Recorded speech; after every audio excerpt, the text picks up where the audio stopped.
Hello and welcome back. Great to have all of you here. Next up, I'll actually have a co-moderator today, so this is not on me, this task. But Matthew, who you already met before, is going to walk you through the future of independent management consulting. And we have 6 panelists with us today that are going to be exploring this whole topic. So we're going to have Ray Culver, who's the founder and CEO of CV Solutions, Group Managing Director and Americas at Talent Partners.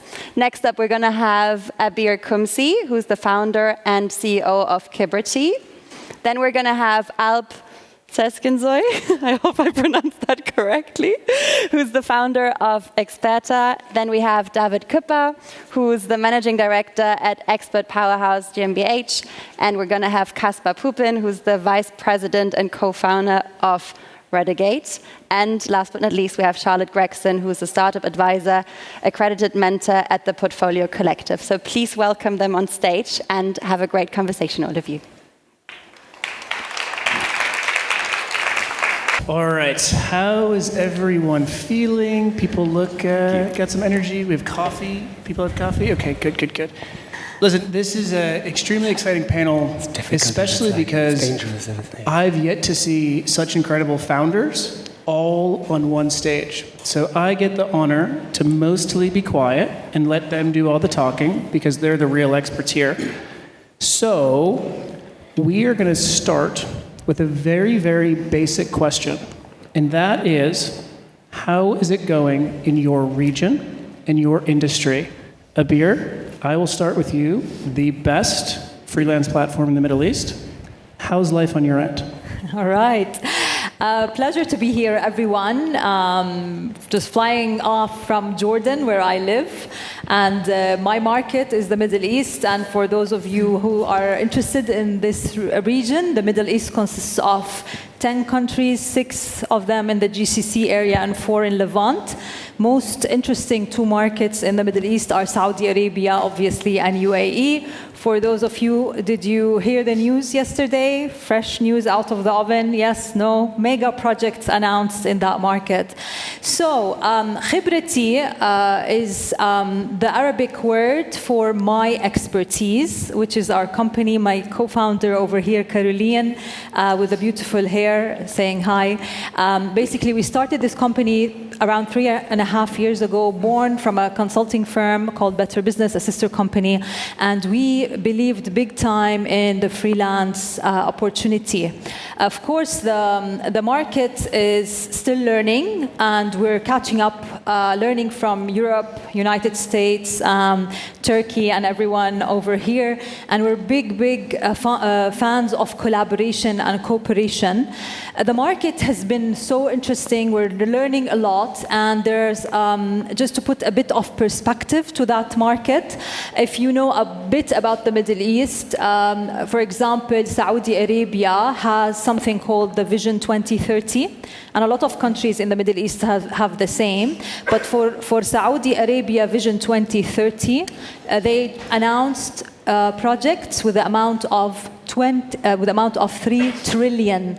That's not million, that's not billion, but trillion. So there are big projects, there are mega projects, but there are giga projects. Of course, as glamorous as you might hear, the market is not an easy market. You need patience, you need relationships, you need deep pockets, and of course you need great delivery and performance.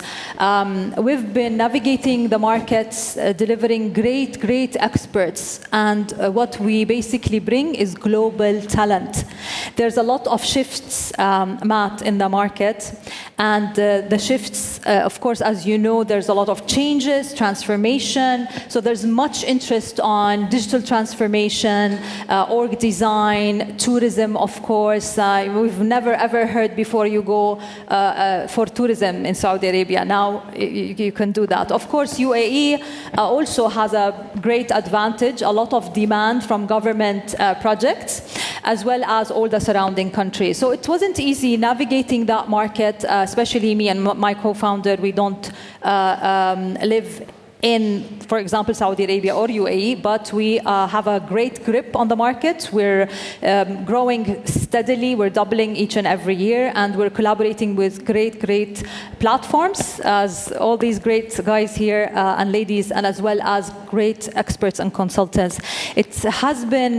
It still is actually changing, shifting, and there's a lot of demand on global talent. Saudi Arabia by itself is huge, and they're all about talent. They want to learn from the world. They want to move fast. If you go to Saudi Arabia 7 years ago, it's totally changed than today. Changed for transformation, changed for women. Me as a woman, I love going there. I didn't 7 years ago. So it has been a great journey, a great perspective. Yesterday, the Crown Prince just announced a company called Humane. It's the biggest investment in AI. So there's a lot of interest for tech, for transformation, for management consultants, and for everything. And we're all for bringing in the best talent from all around the world on demand for the Middle East market in particular.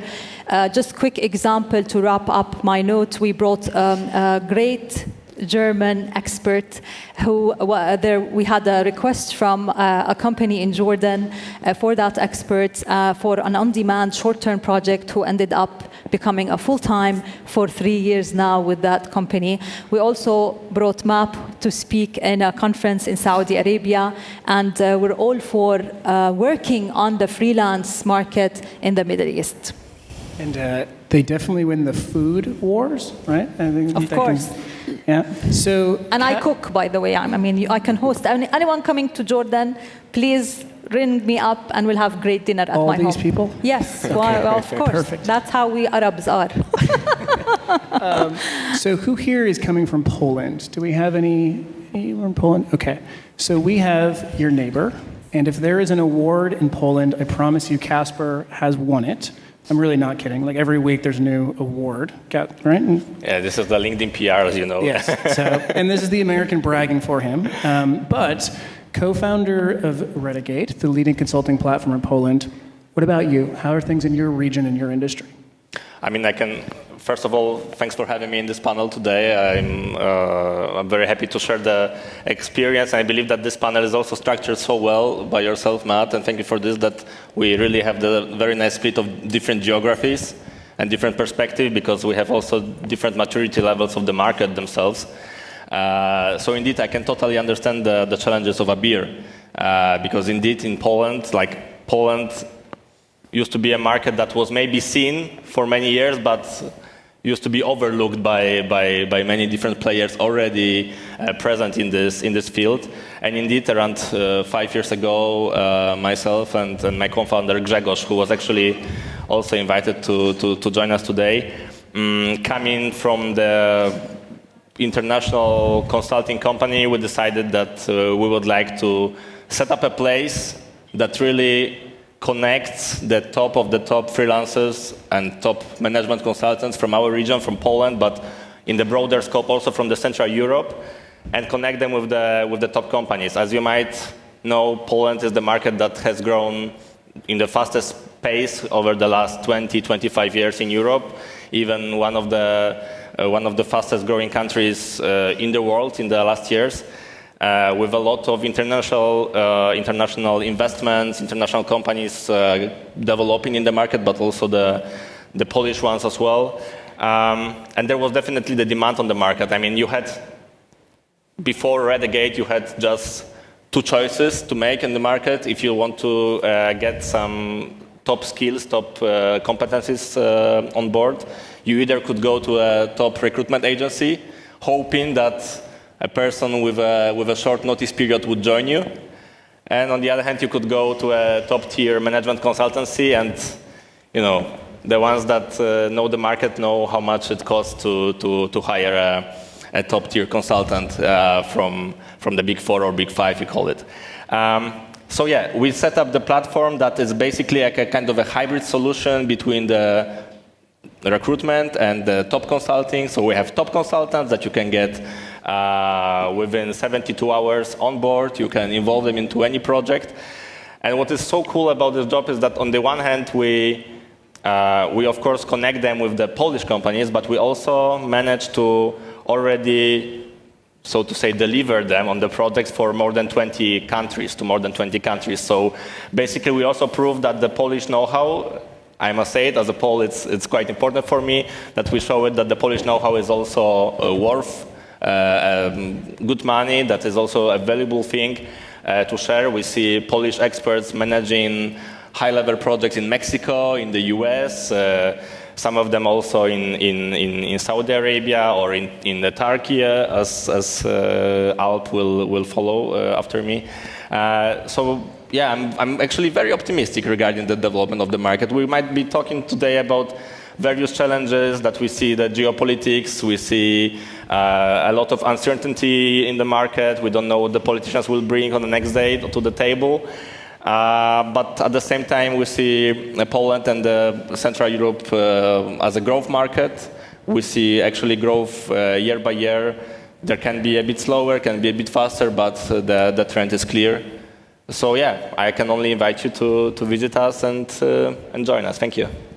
And I think the globalization is one theme that I hope we do hit on in this panel, because you mentioned Mexico and US as well. Yep. Now, Alp, my friend, we have known each other since 2015.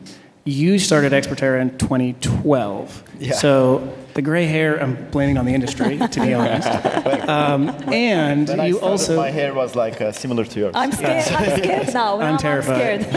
Abeer's immune to that. But you are the only competitor in the food wars to Abeer because you're over in Istanbul, right? I mean, right. Only close competitor.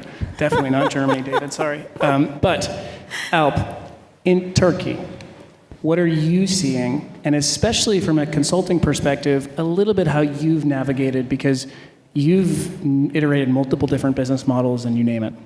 Yeah. We started, as you mentioned, pretty early. So that actually gave us some leverage and edge to maybe innovate in a different way in this market. Expertera basically bridges the gap between expert networks and consulting marketplaces. And we are based in Istanbul, Turkey. Turkey is, there are many headquarters. We mostly work with Fortune 500. We work with, ECG, McKinsey-like consulting firms. We work with private equities. And what we do through our platform is basically we are making top-level expertise accessible, flexibly, secure, to our clients. So when I say flexibly, it's not it's fractional projects or consulting projects, but also we embedded hourly engagements to it. So that's a one difference in our approach. And almost all our clients are prepaid, which we evolved as an expert as a service model. So basically, they pay us in advance, and then we kind of become part of their strategy, and we proactively give them experts. We work with their strategy teams, product teams, with the vision. So we built it with the vision that expertise should be flexible, accessible, very liquid for future, which now we will talk about it. But with AI, it's becoming, as the companies are getting to be smaller and more focused. So liquid, flexible talent is becoming more important in multiple senses. So that has been our focus and edge. And we are from there, but last year, through this model, we provided experts from, in 2024, 81 different countries to 12 different locations, to 12 different countries, clients in 12 different countries. So, that's us in a nutshell. There are many bases, like Fortune 500 bases in Istanbul, Turkey, like they manage mostly from 8 to 20 different countries. We focus a lot on our matching processes and technology. So in addition to this, there are also some platforms where we provide matching services, basically. So that's about us. And great to be here with all the panelists. And also, if you come to Istanbul, of course, happy to meet any one of you. Do you think you're winning the food war against Abeer? Do you think you're winning the food war against Abeer? Against me, the food war. I think it's very compatible. Yes, there's the humility. So, over to the lack of humility in the American, Ray, which I do have to call out very classy American. So trashy, classy. I didn't get the memo of very not classy. to wear a blanket. So, Ray, you as the founder of CW Solutions, you've also sat in a very interesting place where the current external talent industry, you know inside and out. Yeah. So you, when we say freelance, Ray, you've seen what people think, which is external and contingent talent. So, as my fellow American, don't worry, no American flags here, but what are you seeing, US, but also internationally? Because your Delta points are insane with how much you also travel globally. Yeah. So first of all, thank you all for having me. I'm not quite sure how I got pulled into this group of leaders, so I feel really special. From a US perspective, we are seeing a rise in consulting. So, I mean, and you mentioned the word this morning, so I'll go ahead and say it too, tariffs. With the tariffs, you're seeing a lot of companies who are holding off on making any kind of a full-time hiring decision. So instead of that, they're embracing the consulting, the community. That community really started to significantly increase post-COVID in the US. So as companies were either letting people go or as people were leaving companies, they decided to hang their own shingle. And many of them didn't make it. They decided to go back into corporate as soon as they possibly could. But then the ones who did make it, they're really, I think the fruits of their labor is paying off because they're really starting to be accepted by the companies. So from a US perspective, we're seeing a rise in consulting engagements. Yeah, so I mean, I've heard a couple of people say how it is slowing down. It's a bit not where it was, say, last year, but for the US, we're seeing an uptick. Beautiful. So, David, I'm like waiting for like the German like flags and like, yay, like this is our all-star, you know? But you also have been navigating the consulting world for a while, right? You are not like a post-COVID, let's jump into this. You also came from it yourself. So you didn't come from the outside, or you didn't come from the outside to create this. So give us a lowdown on you, the industry, and especially Germany. Sure. Yeah, we founded together with Christian, who's also here in the back, Expert Powers in 2016, so it was also well before COVID. And what we are doing is that we're bringing the independent consultants, as we call them, the fractional consultants, interim managers or subject matter experts to projects of our clients. And that not limited to Germany, but also, of course, in Germany. And coming to your question on current trends and what we see at the moment is that you probably have to disaggregate the entire market and look a bit in different topics and different industries. There are surely some industries that are struggling a little bit. In Germany, it's automotive. That's tough business at the moment. Although there are also still some consulting topics in that industry for consulting firms, or also for us, of course. Whereas other industries like retail, telecommunication are generally not affected so much by economic cycles. So, and that's also what we see. That is like mirroring exactly in our business as well. So we see high demand in certain industries, lower demand in other industries. And the same also for topics. When it comes to restructuring support topics, that is something that is surely quite high in demand at the moment. Whereas other topics are not so much in demand. And that is the situation that we see. Our business is always reflecting also a bit the economic cycle and the economic environment. Gotcha. So, Charlie, I've been wanting to have this conversation for like 5 years because for 5 years you led Co-Match as the UK lead. And you have a very interesting perspective because you're not a platform founder right now. I'm going to call her the source of truth, right? You can say anything. But from your vantage point of the UK, and I'm going to say the industry, what have you been seeing? I think it's quite an interesting time at the moment. So way back when I was a management consultant myself, I did a lot of strategic work. The UK economy is just not supportive of that kind of work at the moment. So I think there's really a lot of, as you were saying, turnaround and restructuring projects that are happening. I think layered on top of that, there's actually been a bit of a decline in confidence amongst the freelancer community, in part due to some legislation like IR35, which makes the tax scrutiny when companies are bringing in external workers a little bit more heavy-handed.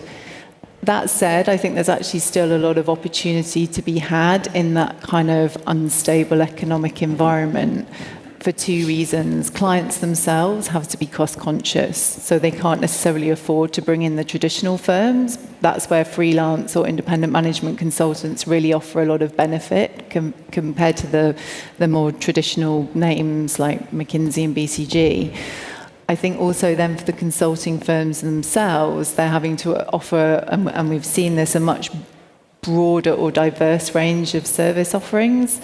So firms that were perhaps historically only focused on strategic topics are having to look at operational efficiency projects. And in order to run their business, they have to run a lean bench. And that again is where independent management consultants come in, I think, to help them manage those peaks and troughs in terms of sort of demand and capacity planning. Gotcha. So this next theme, Charlie, I'm going to go right back to you, okay? Let me ask in the audience, who here is using freelance platforms? Oh, that's good. All right.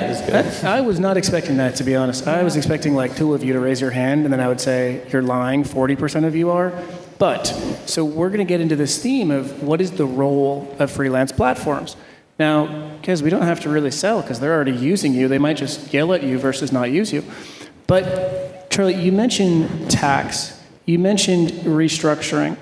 When I think of a platform, these platforms have the largest volume of data of clients looking for these people, right? So theoretically, it should make sense that you guys should be best friends. I mean, Abeer, you offered them dinner, so you were, that's great. Yeah. I'm totally capitalizing that.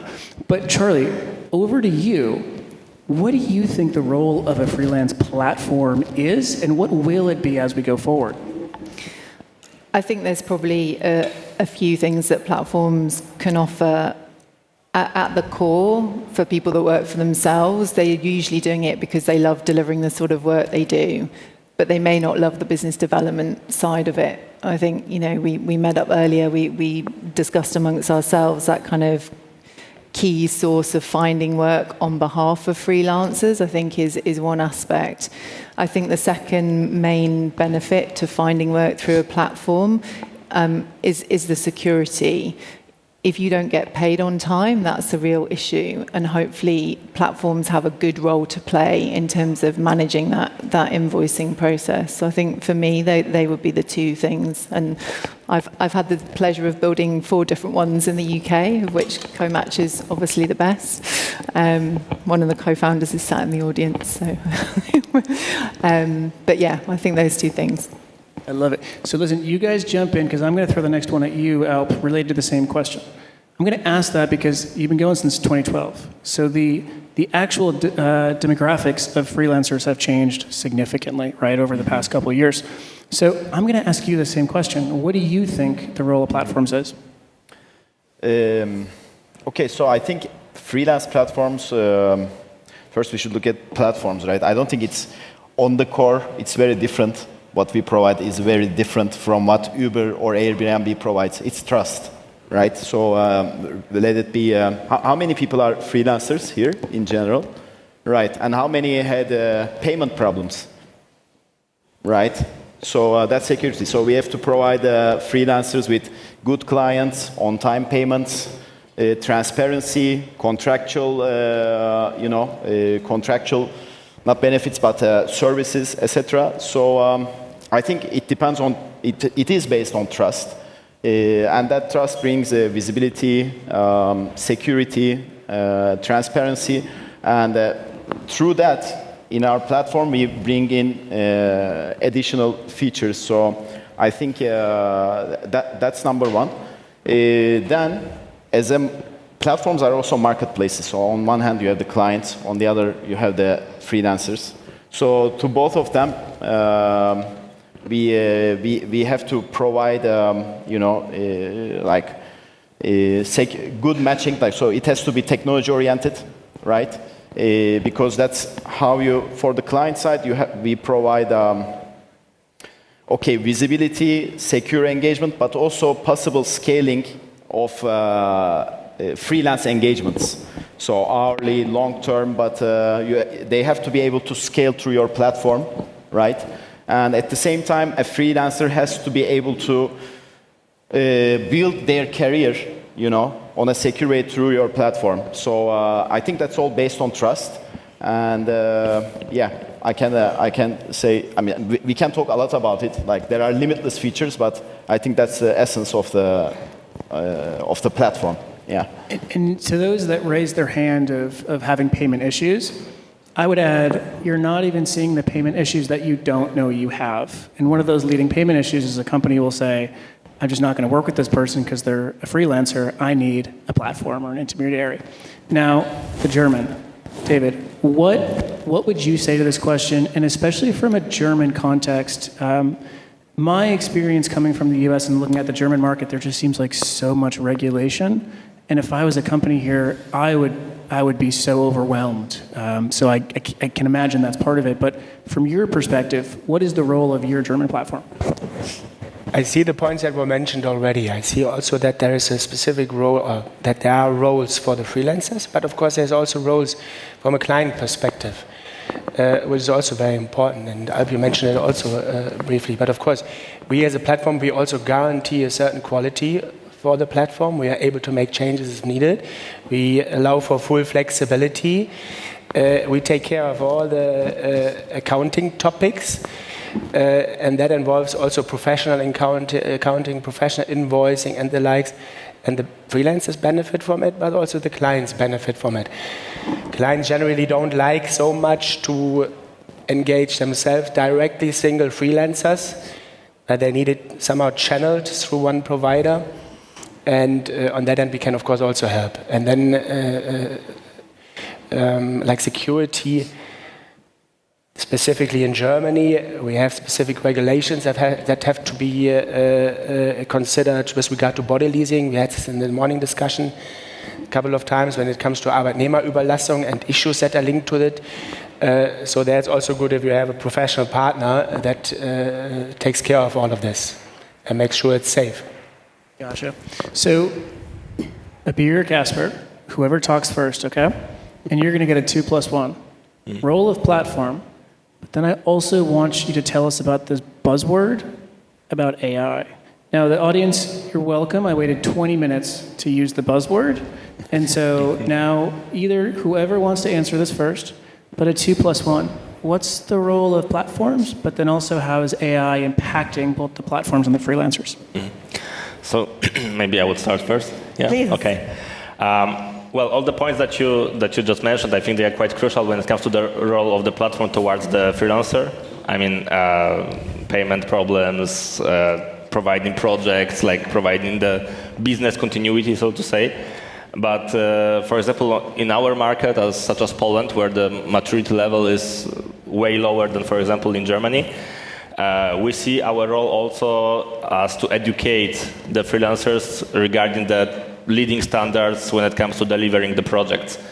This is why we, for example, went into a collaboration with the leading business school in Poland, Kuzmiński University of Warsaw, with which we set up a special program for our experts, where they can basically join for around half a year and really educate themselves, get a real top-notch standards in terms of delivery of the project, in terms of the toolbox. What could I use to present myself better towards the customer, to sell myself better, to convince the customer to get into collaboration, to also tackle various challenges during the project, to negotiate with them, and so on and so on. Because these are the skills that very often are very much reserved to the, I would say, training classrooms of leading consultancies. You, as a person that have never worked in a leading consultancy, very often you don't have access to this knowledge, and this is what we try to basically democratize and give people the access to it. So this is on the role of the platform. When it comes to the AI itself, as you asked, this is a tricky one for me, because we try to position ourselves towards the customers, and this is actually what we consider our role, we don't tell the customers, I mean, for the customers, this is of secondary importance if we are a platform, marketplace, or whatsoever. The client is looking for a solution. I mean, they need to restructure, they need to get the production line optimized, or they need to have a new marketing campaign launched, right? So they are actually looking for a business partner that will guide them through the process of getting the best resource. I would call even a freelancer sometimes, sorry guys, we are all freelancers here, I myself too, a tool to reach a certain goal, a certain objective for a business. And when it comes to the AI, I believe, at least this is what we see on our end, it's going to be very useful tool, a set of solutions that will help the experts deliver this high-level projects. But I don't see yet a real disruption on the market in terms of our role as Renegade when it comes to tackling the solutions that the experts that the companies have. So I mean, I see maybe on the freelance side, yes, it's a useful thing to profit from, but on the customer side, I don't see that much disruption yet. Interesting. So before, there is one thing I want to call out about Abeer and what you're doing. So for you German freelancers that want to win work in something like Saudi Arabia, good luck navigating the cultural differences, and thank God there's a platform like what you're doing, because language and all these little interesting, idiosyncrasies, you guys have nailed it, right? And you've been both a front door for the platforms and the freelancers as well. So I just want to make sure I add that before the translation to different regions. There's lots of money to be had for you German freelancers, but you probably need support on the cultural differences. So I want to make sure I call that out about you. But over to you, the role of your platform and AI. Thank you. At khibrati, as I said, it's the Arabic word for my experience or your experience as an expert. We consider our role is being human. What does that translate into? It translates into basically first, for the customer, bringing the best expertise out there that's agile and that's cost effective and delivers on time and takes them to where they want to go. But from the expert side, we consider ourselves first of all the person that brings in the business. So we are the business development element for the expert or the freelancer, where we bring them the business, we bring them the customer, and we always want to think long term. Because when we have a great expert, we want to keep on bringing him or her the business and growing that relationship with that expert so that they keep on delivering, growing, learning. A very important element you spoke about, Matt, is the cultural perspective. So yes, you need relationships in the Middle East region, but you need also to understand the context. You need to understand people. It's very much relational based and human based. So we help our experts, educate our experts, and most importantly, we help them deliver. So yes, we also bring them the perspectives, the know-how, how to navigate. And a lot of our experts, by the way, deliver their work from their homes in Germany or in Europe or United States or wherever in the world. Having said that, we guarantee also the payment. Speed could be something that's negotiable, could be sometimes, the life cycle of bringing projects is long or the payments are slow or whatever, but at least the platforms guarantee the payments and guarantee good clients. I feel like our role is to bring in those good clients that keep on giving business. And in the Middle East area, an important aspect is that we're sticky to people, positive or negative, but once we like someone, we keep on working with them and growing that relationship and enlarging the business element.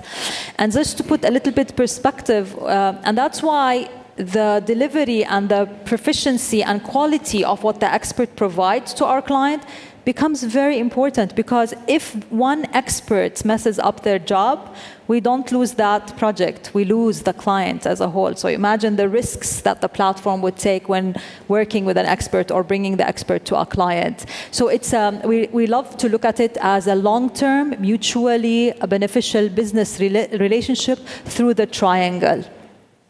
giving light on AI. A lot of the experts are worried about, losing their jobs to AI. How we see it, the experts who do not use AI will lose their jobs. So AI is very important, very powerful, and it serves the cost efficiency and the agility that we were talking about. So the experts who do use AI will keep on getting great jobs, big jobs, and continuous jobs. Our job as a platform is to find them as quickly as possible. And how do we do that? We started building AI agents into some of our tech aspects, and we use it to find the great experts. Just a quick example, we had a very interesting project in Al-Madinah Al-Munawwara in Saudi Arabia, where they wanted a smell expert, smellscaping expert. We've never heard of that. We don't have an expert now in our database on that. We just put that on ChatGPT, as simple as that. We had 4 names. First one was Kate. We connected with her. We deployed her, we onboarded, she delivered, she did a massive job in just 3 days. She got a huge project that our customer thought would cost a lot of money, but she did so well. Our team helped her navigate, understand. They delivered samples to her home. I think she lives in Ireland or Europe. Help me, Caroline. UK, she lives in UK, and she delivered a great project. And that's how the win-win. And then we had another project for Kate, and so on. And now she's becoming known in the region. So this is the kind of relationship that the platform needs to have with the expert. We love at Khibrati to call it a family relationship. I love that. So the theme of a relationship, a team, collaboration, you name it. Now, Ray and David, I'm going to pick on you both, by the way, and very intentionally. So when talking about AI, Ray, as an American, we fire people like this. Right? And if there's a better option with AI, we're going to fire them and hire the AI or the other person. David, you do quite the opposite here in Germany, right? If it's after 6 months, it's impossible to fire someone. So I'm going to start with you, David, and I'm going to ask you, what is the impact of AI, both for your platform, for all these individuals, and also the companies here in Germany? I mean, you're totally right when it comes to firing people, because it's not that easy in Germany with regards to or due to regulations. When it comes to AI, I see impact on various ends, because it impacts us as a platform, how we internally work. Our tech team is heavily working on it. We use it in our daily processes and operations. It impacts the work itself, because there are a lot of topics and requests with regard to finding experts in AI for implementation work or strategic work with that regard. And it might impact the full industry in the long term, in the long run. It might, specific sort of expertise will most surely not be required anymore, because you can just ask ChatGPT and it will come up with the answer. Still required will always be experience of someone who is able to come up with the right assumptions and to then draw the right conclusions out of it. Because in many cases there is just not an easy answer to a specific topic. I think the easy things never reach us anyways. Companies sort them out themselves. So there's always some complexity when it comes to hiring a consulting firm, hiring us, and asking for support. And some part of this will be done by AI, I'm pretty sure. Other parts will not, and the topics and the content will shift. That's my perspective on it. Gotcha. And Ray, over to you, especially because you've seen the external talent industry. Yeah. So how are you seeing AI really start to impact every freelancer here? Yeah, so I'm going to go back to the previous question for just a second. I come at this uniquely from, we are not a platform, so we don't run a platform. So I come at this from more of the freelancer or the consultant side, and talking about what do I hear from consultants and freelancers about what do they want in a platform. One is, and y'all talked about it, biz development. Because if you talk to so many of the consultants in the US, they're great at what they do, but they hate selling. They're like, I do not want to sell myself. I can do it all day long, but just please, that's just what I do not like. So offering the business development, and then second, a platform that can help, because we've had such an influx of people coming into the freelance world, a platform that can help them navigate that. do you have the insurance? Do you have everything that you need? If not, go to this marketplace. They can get you the insurance. They can help you to incorporate and things like that in the US. So those are the two things that we hear from the consultant side on what's important in a platform. So now going back to your other question about AI. You're right, in the US, we will, if it's a penny less, we're dumping and we're going with the penny less. That's unfortunate, but it is true. We are seeing the size of engagements shrink from a headcount perspective. So whereas someone might come and say, scope this out, we think this engagement is going to use 10 people or whatever, now they're coming saying, we think it could use 8 or 6 because we can incorporate AI tools into this. So we're seeing the engagement size shrink down. We're also seeing, though, a lot of freelancers or consultants, and I keep saying consultants just because that's in the US, it's more of that, the independent consultant, but going towards AI. So going towards more AI projects and engagements that are specifically geared towards how does a company begin to incorporate AI into their current process. So we're seeing an uptick of that as well. Gotcha. And, I think we've seen as well that the total project size shrinks. Yeah. The number of freelancers or consultants or contractors shrinks. But what we've seen is actually the per freelancer rate has actually increased. Yeah. Because the total cost is generally insanely bloated. We've also seen the project duration shrink in terms of let's discover for 3 months, but we're still going to spend a lot of money in those 3 months from a freelancer perspective.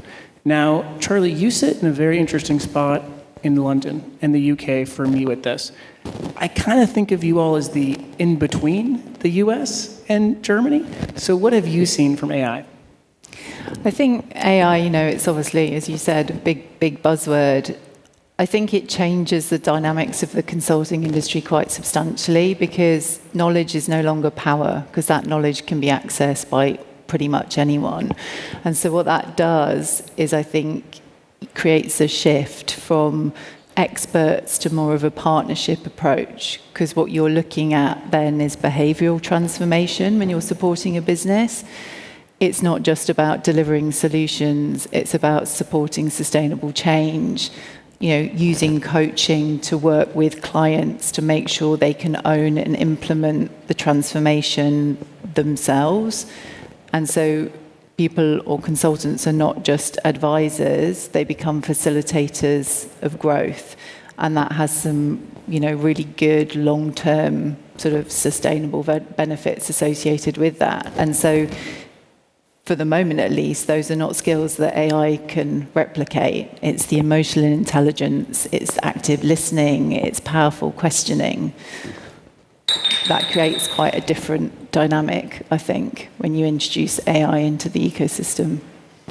Interesting. I've had this analogy since 2016, to be honest, about AI, because 2016 it was deep learning, machine learning, neural networks, and it was the same fear, right? It was like there's going to be no jobs. My answer was, unless we all buy the same T-shirt, then I'm not worried because we're always going to need stuff to spend money on. So I think putting a bow around what you've all said, it's about the relationship. And from the platform's perspective, you and you and you and you really care about the relationship between the client and the freelancer, and you just accelerate that and you make that easier. Now, Alp, I'm going to start this next theme with you, which is what makes the best freelancers. But I also know that you're unique in your ability for collaboration across the industry. So one thing that you've done really well is it's not just one platform that's going to eat the world. It's actually a collaboration and partnership play. Yeah. So I'm going to hand it over to you, my friend. Right. Can I also put in a few words I want to put in a few words for the AI discussion as well. Whatever you want. I think from our in terms of our platforms, obviously we are receiving more AI-based projects, like AI transformation in telecom, AI transformation in marketing types of projects. We are receiving more. But in addition to that, I agree a lot with what Charlotte said, and I think the last mile expertise will matter more and more, and that last mile expertise require a lot of domain know-how, technical knowledge, and human skills. So So that means like everybody, like all the experts, like they will have to be AI experts in their domain as well. But at the same time, they like when you say support change, like they will be supporting change, but they will have to be really strong in terms of analytical thinking, critical decision making, and that is really like expertise in its depth will stand out. So that will maybe that there will be few experts, but maybe they will be actually higher ticket size, and also like for the platforms, like I think so many features are maybe enabled with AI because as platforms we are gathering lots of data, like thousands of projects, who matches what type of project, right? So that may bring in more matching and more feature capabilities for platforms to serve for the clients. So I think we have a lot to do and explore and uncover. So we are also discovering. In terms of partnerships, like I think like as consulting platforms, like each region is very different. Middle East is very different. It's very different in Poland, Europe, Germany, US.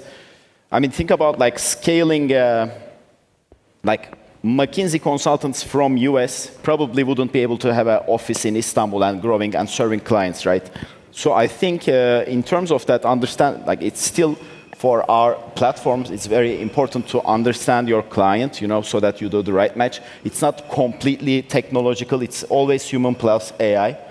Understanding your clients, understanding your expertise. So I think that's why collaboration, like we did the collaboration, it became kind of popular with Catalent. That was the main idea behind it, right? I think it will be very important. Like we always say, future of work is about collaboration, right? The right collaboration to better serve the experts, to better serve the consultants, the clients. So it really matters to be on site, right? Understand your client better, understand your expertise better. So I think, so that means probably, I mean, we will see some more unity like here on this panel. So we will see more of that, and probably at the same time, like a lot of our clients need experts and right experts from US or from Middle East or from Europe, right? So I think that also requires more collaboration between platforms. And yeah, I think if you ask me, like it's like there will be lots of local knowledge as well in terms of consulting marketplaces and their collaboration. So I think it's here to stay and enhance in the medium term. Yeah. So we had this very cheesy line in the US for a while, and it was, I wonder if I remember right, think global, act local. Did you guys have that here, right? It seems like no matter what happens, the globalization yet specialization of local is huge. So if you're a German freelancer that wants to work in Saudi, you, and free dinner. Mm-hmm. German freelancer that wants to work in Poland, you. Mm-hmm. Turkey, you. US, you. Germany, you, and UK. But so, Charlie, I'm going to start with you on this last theme, and that is, what can these freelancers do to stand out? And it's the general theme of what makes the best freelancers. You all have visibility to thousands of freelancers. You've seen what works, what doesn't work. You're all personally aligned, and what they do means your revenues. But so, Charlie, what have you seen from the best freelancers? What makes them stand out? What makes them scale their business? But what have you seen? I mean, gosh, I must have met thousands, if not tens of thousands of freelance over the years within the communities I've built. I think the really standout profiles, as Abeer mentioned, they're the people that invest in building the relationships, not just with the platforms that they're getting work through, because they're active members of the community. They might get involved in events, they might write thought leadership articles, but that same investment is made in the clients that they serve. And that can be as simple as doing what you say you'll do. I know that sounds really basic, but I think all too increasingly, sadly, there's a lot of very empty promises and things don't get followed through on. So really investing in getting to know the clients, because if clients like you, they will ask for you back again. I know it sounds really simple, but it works. I love the simplicity. So every single one of you, I'll throw it out. Charlie, what about this? Know your client's birthday, put it on your calendar. Is that a quick hack? It honestly, that I think the whole principle of reciprocity goes a long way. What's their favorite food? Recommend them a restaurant or a book. That personal side of building the relationships, as well as obviously delivering great work, I think that creates a lot of value. And that human touch, it's not being replicated by AI. So, yeah. I love that, and David, it actually perfectly dovetails into you from a German perspective of what are the things that make the best freelancers, and I'm just going to assume that what works best for a German client might not work best for an American client or Saudi, you name it. But so, David, what have you seen as what makes the best freelancer stand out? I mean, the best for me is, or what I would also always recommend, to really find your field of expertise. If you want to play on all fields, that doesn't work. It's also very difficult for us as a platform to match you with projects and to position you at clients when it's not so clear what's your expertise, where do you actually can support, where do you have the right references. So there I would rather recommend to find your field of expertise, your niche FP. It can also be 2, but it shouldn't be 10. And rather focus, have a sharp profile. And I would highly recommend to use these tools that are popping up every week now, like stay onto it. I feel as a freelancer you need to be able to use all these AI tools to be as efficient as possible in the future. Yeah. I love that. Now, we're going to go down the line. So, Ray, what have you seen? Because Charlie, sounds like get very, very deep about just caring about people, right? And know their birthday, know what they like. David, over to you. It's, hey, be an expert, right? And quantify and share those skills that you have built, get on AI tools, but also their expertise. Ray, what would you say? I would say 2 things. I would agree with David that one thing is to really lean into your expertise. So if you are an experienced freelancer, lean into that. What we're seeing in the US is a movement away from your large, big brand consulting firms because companies are being much more scrutinized on what they're spending. So they'll go much more niche. So again, if you're an expert, lean into it. If you're not, there's so much education out there, go towards a niche. So pick kind of where you want to be, take that journey and get to that point of being an expert. Because again, at least from the US perspective, you're seeing the niche and boutique firms pick up a lot of the big contracts that you normally would see a McKinsey or Deloitte pick up. So expertise or develop that niche and go towards it.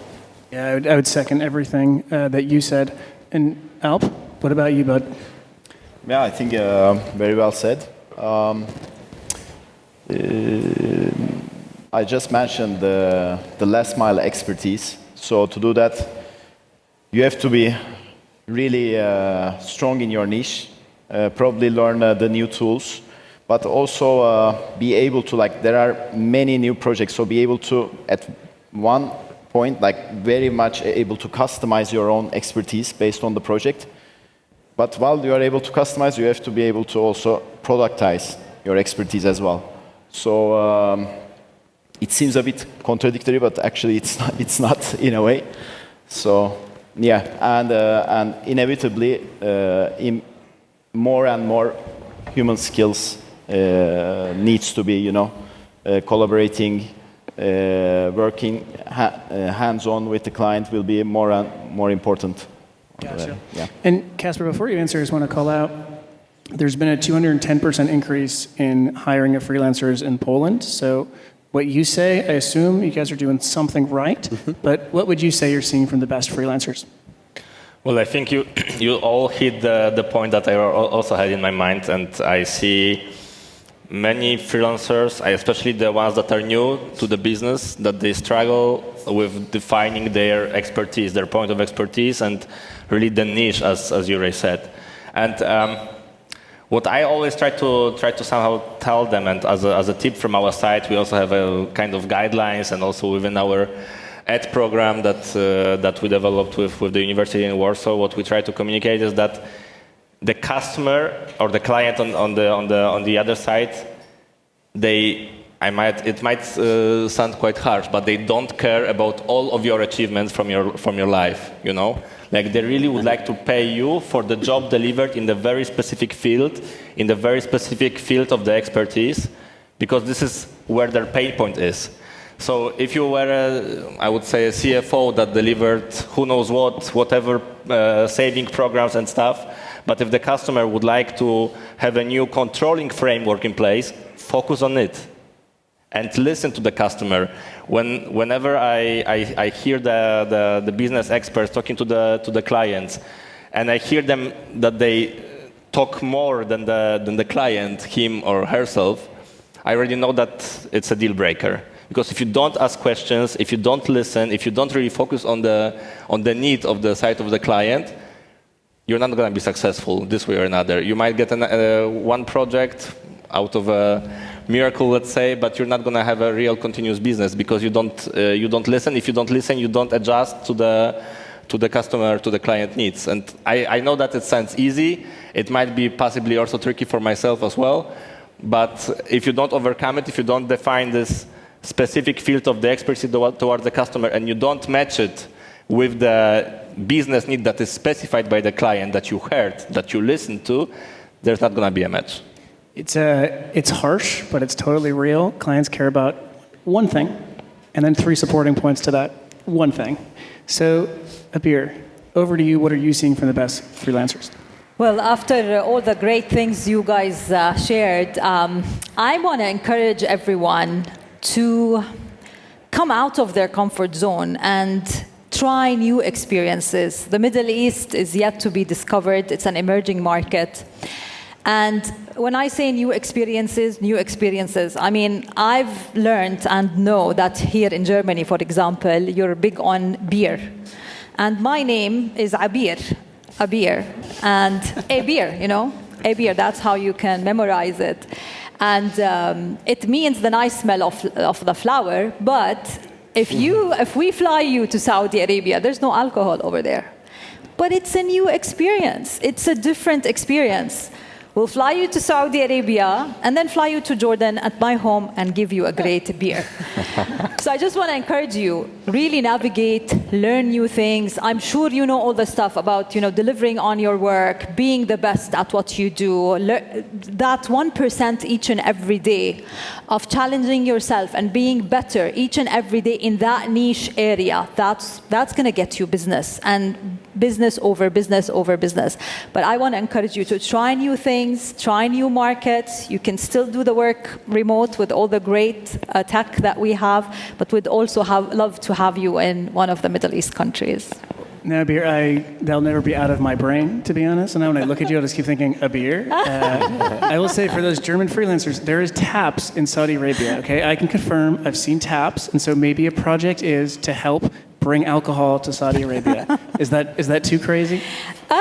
Well, I don't know, but not for the coming period. But it's different. I mean, there's different types of drinks over there. That's what I'm saying. Experience. I mean, life is short, and the world has beautiful gems out there. Let's try new things. Get out of that comfort zone, and growth will happen, I'm sure. I love that. Now, David, in the spirit of Kacper Zone, and you being the only German here, okay? I'm going to ask you a very non-German question. Can you please get as visionary as possible? And this is only to you, and we're closing this out. This is only to you. Can you get as visionary as possible? And I'm going to actually use the Vision 2030. Where should and where will the German freelance economy be by 2030? It will develop significantly. I mean, we are at quite a small scale at the moment, actually. I saw also the numbers on UK, on France, that are much ahead, smaller countries in Germany, but much ahead in terms of absolute numbers as well, ahead of Germany. So there is a lot of potential here in Germany. We have huge infrastructure projects coming up, because the new government is pumping a lot of money into developing the infrastructure.